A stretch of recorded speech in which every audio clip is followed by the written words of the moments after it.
उत्तर प्रदेश के भूमि संरक्षण विभाग ने किसानों के साथ ऐसा खेल कर दिया जिसे सुनकर हर कोई हैरान है।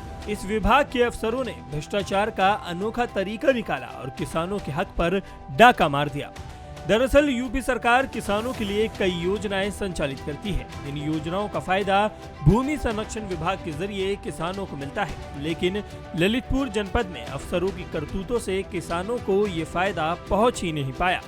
दरअसल यहाँ खेत तालाब योजना के तहत सिंचाई के लिए वाटर रिचार्ज बनाए जाते हैं। इस योजना के तहत 35 बाई 30 मीटर के गड्ढे किसानों के खेतों में बनाए जाते हैं। इसकी राशि 3 किश्तों में किसानों को भेजी जानी थी, लेकिन अफसरों ने इसमें बंदर बांटकर खुद ही पूरा पैसा खा लिया। भूमि संरक्षण विभाग से गड्ढे खुदवाए थे तो कुलदीप गए, बाबू हटाए कुलदीप, वो गया हमारे पास, उसने कही कि बड़े गड्ढे कैंसिल होगा, छोटे करवा दो।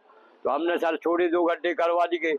अब वो बोला टोकन कटवाओ, तो हमने कि ठीक है टोकन कटवाने थे, कितना पैसा चाहिए, कल 2000 रुपया दो। हमने उसको 2000 रुपया दिए, उसने हमारे टोकन कटवा दिए और आज तक कुछ नहीं मिला। सर गड्ढे जाए के खुदे पड़े हैं। हमारा नाम का पैसा जो प्रशासन से आना था तो वो आया पैसा, इन लोगों ने कंप्यूटर से बदल के खाता संख्या और दूसरे के नाम पे कर दिया है। हम लोगों ने कुछ नहीं मिला है सर, इतना भ्रष्टाचार मचा है इसमें। क्या है ऐसे कई किसान है सर। खाते चेंज करवा दिए और खाते चेंज करवा के उन्हीं के जो दलाल हैं उनके खाते के माध्यम से पैसे निकाले गए हैं।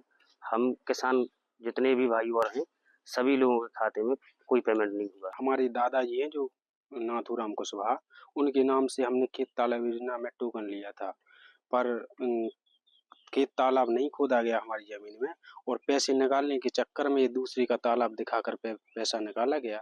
भूमि संरक्षण विभाग के इस भ्रष्टाचार के खिलाफ अब नगर पालिका के लोग भी अनशन पर बैठ गए हैं। उन्होंने भ्रष्ट अफसरों के खिलाफ कार्रवाई की मांग की है। हमारे ललितपुर में भूमि संरक्षण विभाग में तैनात अनिल राय जी के खिलाफ हम लोग आमरण अनशन कर रहे हैं। इनके खिलाफ विगत वर्ष भी हम लोगों ने आमरण अनशन किया था कि भ्रष्टाचार में लिप्त थे। उसकी जिलाधिकारी महोदय छठ प्रताप त्रिपाठी जी ने जांच कराई थी सीडीओ महोदय से। उस जांच में वो दोषी पाए गए थे। उस जांच का हम लोगों ने मालूम किया कि क्या हुआ, इस पर कार्रवाई क्यों नहीं हुई अभी तक। तो जिलाधिकारी महोदय ने बताया इस जांच रिपोर्ट को शासन को भेज दिया गया। अभी फिर वही मामले उखड़े हुए हैं कि जो पात्र व्यक्ति हैं जिनके खेतों में गड्ढे खुद गए उनका भुगतान नहीं किया जा रहा। जिनका भुगतान किया गया तो किसी और के खाते में किया गया, उससे एडवांस में चेक ले लिया गया, उसके खाते से पैसा निकाल के इनके कर्मचारियों ने बंदरवाट कर लिया है। ये जमकर भ्रष्टाचार मचा हुआ है। इस पूरे मामले को लेकर जिलाधिकारी अक्षय त्रिपाठी का भी बयान सामने आया है। उन्होंने उस पूरे मामले में कार्रवाई का आश्वासन दिया है। इसमें जो फ्रेश अभी शिकायतें हुई थी उसके संबंध में विकास भवन के अधिकारियों द्वारा फ्रेश जांच कराई जा रही। जो पूर्व में इनकी शिकायतें नहीं थी और कमियां पाई गई थी वो इनके विभाग के सक्षम स्तर को शासन में रिफर कर दी जा रही है। इनके खिलाफ अग्रिम कार्रवाई करने की। उत्तर प्रदेश सरकार में जल शक्ति राज्य मंत्री रामकेश निषाद ने इस मामले में कार्रवाई की बात कही है। उनका कहना है कि हम दोषी अफसरों के खिलाफ इस मामले में जरूर एक्शन लेंगे। आज ये विषय हमारे बीच में आया है। निश्चित रूप से ऐसे प्रकरणों में इनकी जांच करा करके और दोषी अधिकारियों के विरुद्ध कार्रवाई कराई जाएगी और उन किसानों को जो लाभार्थी हैं उन्हें उस योजना का लाभ दिलाया जाएगा।